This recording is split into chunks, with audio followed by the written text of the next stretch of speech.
Hi guys, this is my review on the MSC Seashore. I'm here with my Lego friend here at the Jungle Pool here in the MSC Seashore that just currently took off from Miami.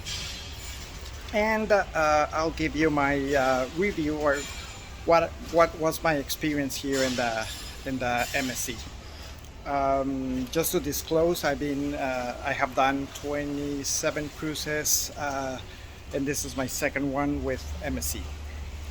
So MSC, as you guys know, it's new in the industry, at least in the North American industry. They're pretty well known. They're an Italian-based cruise ship company, and actually they're a merchant company. So they're pretty well known in Europe, but not so much here in North America. MSC divides their experiences, what they call experience, in three classes: the Bella class, the Fantastica class, and the Aurea, which is kind of like the spa class. It will be, I will say, equivalent to the Cloud 9 in Carnival cruise ships. And so that's the cabin that we got this time. We got the Aurea experience, which is supposed to be the higher experience, and then after that come the suites, which is called the Yacht Club, and obviously the suites have their little area by their own. So this time I'm gonna be talking about my experience in a Aurea stateroom.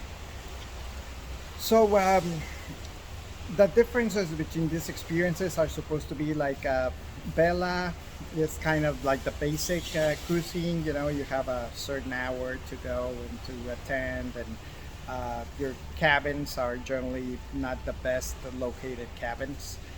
Then if you go up to Fantastica, the cabins sometimes are with a better view or less obstruction. You have some perks like breakfast for free in the cabin, and some other perks. And then the Aurea, which it used to be much better because it included like a easy package, which is a drink package. It included some other perks which they diminished. But with the Aurea class, you still get like supposedly the best staterooms location-wise. They give you like a bottle of they call it Prosecco champagne and chocolate when you start your cruise, and you have access to the thermal suite and the sauna and the spa. The spa in this boat, actually in the Seashore, it's kind of nice. It's big. It's located not above like in the upper levels, but it's down in the 7th level. So as I was saying, the spa actually it's pretty generous. It has also a little area that it's outdoors, and their mineral pool, or I don't know, they call it the hydro pool inside the spa. Compared, like for example, to the Carnival Horizon or the Carnival Mardi Gras, is it's much bigger than those boats, and that was one of the things that one of the not complaints, but one of the negative things that I found of the Mardi Gras, that it's too little of a spa for the amount of people it holds. So this one is bigger. As I said, has an open deck area as well. And when you're in the Aurea cabin, you also get like a private sun deck that has 2 extra hot tubs and a bar. So you will not have to go to the general bar. Sometimes that can get pretty crowded, especially on sea days. So that in my experience, I mean that's nice if you're getting the spa package. Boarding of the MSC Seashore was chaotic. Again, Aurea has their own line compared to the rest of the cabins, and obviously Yacht Club has their special line. The problem is that once they opened the lanes for people to go in. It was not very well displayed which line was for what. So we ended up going to the general line, and when we were gonna board, they tell us, no, you have to go to a special line because you're like the RA experience. So we go to this other line, and the security guard just, when I was ready to ask her a question, she just shoved the door in my face, and started the experience very rude. Of course, that VIP treatment, we didn't get it. On the contrary, it was worse than hectic. Like if we were beggars and they were like opening the door just to talk to certain people. So it was pretty bad. So then we walked back again because they told us to go to that door, and this lady just shoved the door and didn't want to open it. And it ended up that there was another VIP door that we had to go, but it's not very well specified, especially if you have early boarding. And generally your ARIA guests they call it priority boarding, but what it is that gave you your times a little bit earlier, so you're kind of the first people to board the ship. But it was not that smooth. It was probably one of the worst experiences that I have had boarding a boat, and for sure this is the time that I have been treated the worst. But that kind of happens. I mean, sometimes you get a good staff, and sometimes you ended up getting the last end of the rope. The cabin is spacious. It's nice, clean. The boat is really nice. I mean, it's a kind of a newer boat. It only has a year, or a little bit less than a year. It's very, it has like the concept of having different neighborhoods or different sections that aisle people from each other. So even though it's a really big ship, it doesn't feel like a big ship because it's very compartmentalized. They have an adult pools only in the back of the ship.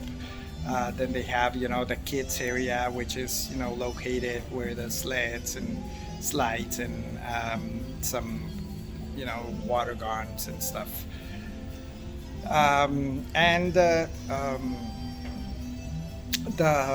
It has another pool which is enclosed. The one that I was just a couple of minutes ago that is called the jungle pool, which is kind of the solarium.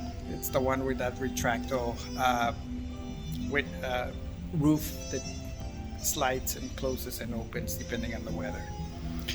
So in general, I mean, the experience overall has been good. All cruises have positive and negative things.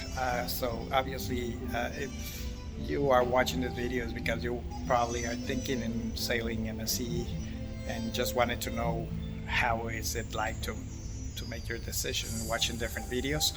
As I said, that the experience at least for us, didn't vary that much from other cruise ships. As I said, all lines have their different certain things that they like to do in a certain way. So if you're very used to Royal Caribbean, you're very used to Disney, you're very used to Carnival, of course you're gonna find things pretty much different if you're basing your experience on those particular ways of doing things. Every cruise line has their own way of doing things, so of course it's gonna be a little bit different. This area that I'm here right now, it's called the market area, is the only area where they have food, and it's kind of, well, it is the buffet area, but it's also divided into an open area that is the one that I'm sitting right now, and then they have like the more enclosed air conditioning area. This area, it's a little bit more open, and this is the area where you'll find like pizza, hamburgers, tacos, all those kind of food, that it's not like kind of I will say more like fast food type. And then once you go into the air conditioning area of the buffet, then they will have their like more prepared dishes and a little bit more formal type of food. But this is the section to get all the food. Like it's not like some other boats like Carnival, for example, that has the guys ferry near the pool, and then they also have like some other restaurant like Blue Iguana Cantina, or different restaurants in different areas. Here, everything it's like in this area, and the area is really really big. It extends almost all the ship.